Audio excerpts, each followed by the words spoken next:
So I have just entered the oldest Chinatown in all of North Korea. Oops, well that was a blooper. But I have just entered the oldest Chinatown in all of North America. So come on, let's go check it out. I love the feeling that we're getting right now in Chinatown. Just with all of the shops, you know, you really feel like what the true Chinese culture was like when there was a large Chinese immigration boom to San Francisco. I'm noticing that you have these fruits and vegetable stands everywhere. It's really cool to see. Literally every single corner has these stands. And as well as that, you have the different fish markets, clothing stores, like you got the clothing store right behind me. It just has a very cool vibe to it. So some history behind Chinatown here is that it got its name in 1853 actually by the press, because as you would guess, there were a lot of newly Chinese immigrants who came and settled around the same central part of San Francisco. So during the around 1850s, there was a large Chinese boom in the population, a lot of Chinese immigrants coming from China to the United States.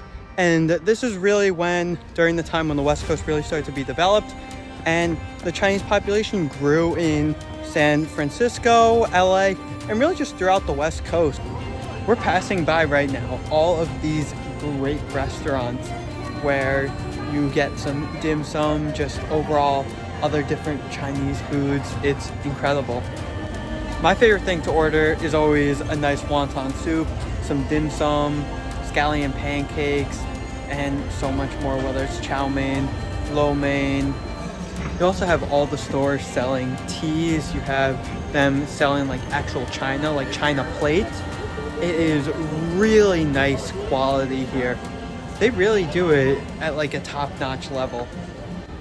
Another big thing with Chinatown that I absolutely love, in addition to the different restaurants, the different markets, is all of the clothing stores here that you can find such really great quality clothes for only a fraction of the cost.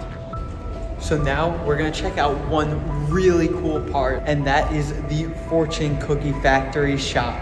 Fortune cookies were actually invented in San Francisco.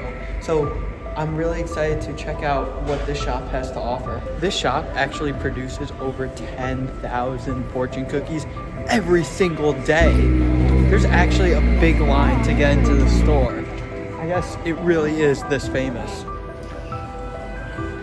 The line stretches so far, literally out the door.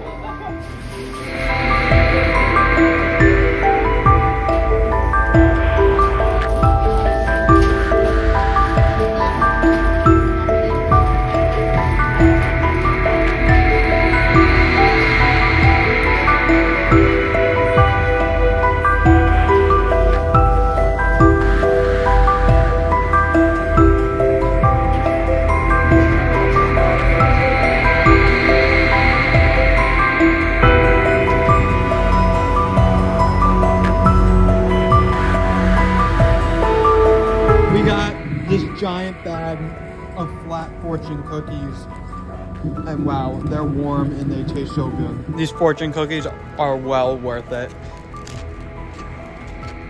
They're good. In addition, they gave us this fortune cookie company bag and the company calendar, all for free with the purchase of the cookies. So we're just walking and it looks like there's a show going on right now. Let's check it out.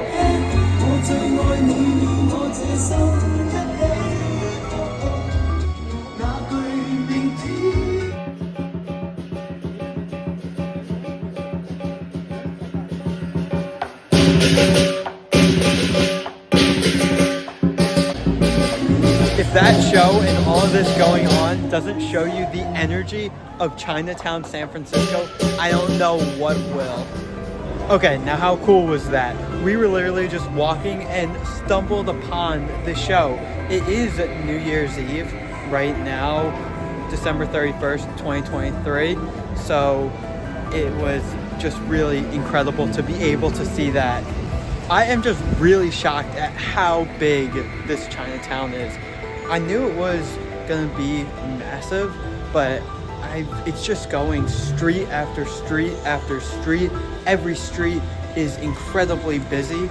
It's just such a great sight to see. I'm back here at the Dragon Gate New Year's Eve dinner, and we are going to have a very nice meal. I'm excited to check this out, see what the food is like, and the overall atmosphere. Wow, so this meal was absolutely incredible.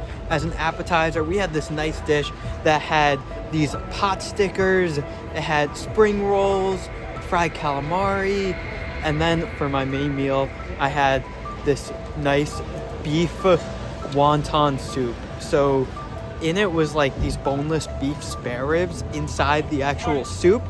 And then the wontons, it was really interesting. I've never seen anything like this before, that it was in each wonton, there was a piece of shrimp, there was a piece of pork, and then there were some vegetables all within it. Wow.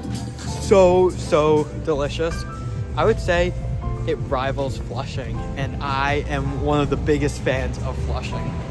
This overall is much larger than the one in New York. I'm also used to the one in Flushing, Queens, which is actually the largest Chinatown outside of China.